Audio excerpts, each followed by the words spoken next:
Hello friends, welcome to my channel Maurya Guru. Friends, MCC all India quota round 2 का result कल declare हो चुका है, लेकिन कुछ अजीब बातें हुई है जो मैं आपसे डिस्कस करने जा रहा हूं। आप में से बहुत सारे बच्चे हैं जो कि ये वीडियो से सहमत भी होंगे और अपना अगर कोई राय देनी है तो आप दे सकते हैं, क्योंकि मुझे ये जानना है कि एक्चुअल में हुआ क्या है। MCC all India quota round 2 का रिजल्ट कल 11:40 पे आया था। मैंने एक वीडियो तुरंत बना के आप लोगों को बताया था कि क्या राउंड 1 रन से राउंड 2 के बीच में कितनी रैंक का फ्लैक्चुएशन हुआ है कैटेगरी वाइज। ये हमने पूरा बताया था, लेकिन कुछ ही देर में उन्होंने रिज़ल्ट को, राउंड 2 के रिज़ल्ट को हटा लिया था। तो मैक्सिमम बच्चों का यही कहना था। उस समय कमेंट भी कर रहे थे कि सर रिज़ल्ट तो आया नहीं, आपने रिज़ल्ट कहाँ से डाल दिया। तो एक्चुअल में बताने की बात यह है कि राउंड 2 का रिज़ल्ट हटा लिया था। कारण क्या बताया था, एक नोटिस आया था उसके बाद। कारण ये बताया था कि किसी एक कॉलेज ने, कॉलेज का नाम नहीं बताया था उन्होंने, जो number of seats all India Kota की होती हैं उससे डबल सीट उसने राउंड 2 की काउंसलिंग में डाल दी थी। ठीक है, मान लीजिए किसी कॉलेज में ऑल इंडिया कोटा की 7 सीटें हैं तो उसने 14 सीटें डाल दी थी, तो मतलब 7 एक्स्ट्रा सीटें डाल दी थी।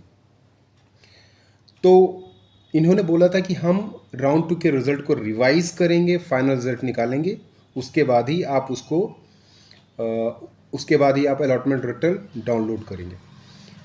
कुछ देर बाद फाइनल रिज़ल्ट आता है राउंड 2 का, और साथ ही साथ एक नोटिस भी आता है कि हमारे जो फाइनल रिज़ल्ट है उसमें कोई भी चेंजेस नहीं हुआ है। मीन्स 11:40 पे जो रिज़ल्ट आया था वही रिज़ल्ट अभी भी है। तो एक बात नहीं समझ में आई कि जिस कॉलेज ने डबल सीटें डाली हुई थी वो सीटें किसी न किसी बच्चे को तो अलॉट हुई होगी।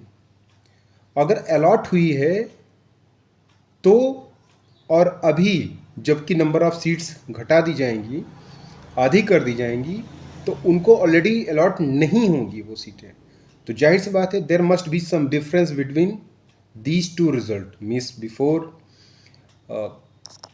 Subtracting extra seats from result और जो पहले वाला रिजल्ट था, दोनों के बीच में तो कुछ ना कुछ चेंजेस होने चाहिए थे।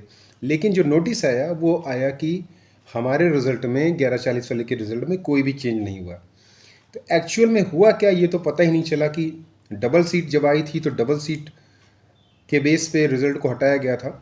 तो डबल सीट हटाने के बाद रिज़ल्ट में, मुझे जहाँ तक लगता है, रिज़ल्ट में चेंजेस आने चाहिए थे। क्या हुआ मुझे नहीं पता।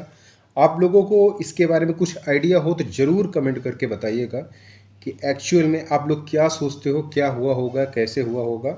क्योंकि मेरे हिसाब से तो रिज़ल्ट चेंज होना चाहिए था, क्योंकि जहाँ 7 सीटें एक कॉलेज की मिल रही हैं, वहीं अगर 14 सीटें मिल जाएंगी उसी कॉलेज की और 7 एक्स्ट्रा स्टूडेंट को मिलेंगी, तो वो एक्स्ट्रा स्टूडेंट हटेंगे अगर 7 सीटें हटाई जाएंगी। तो मुझे तो यही लगता है।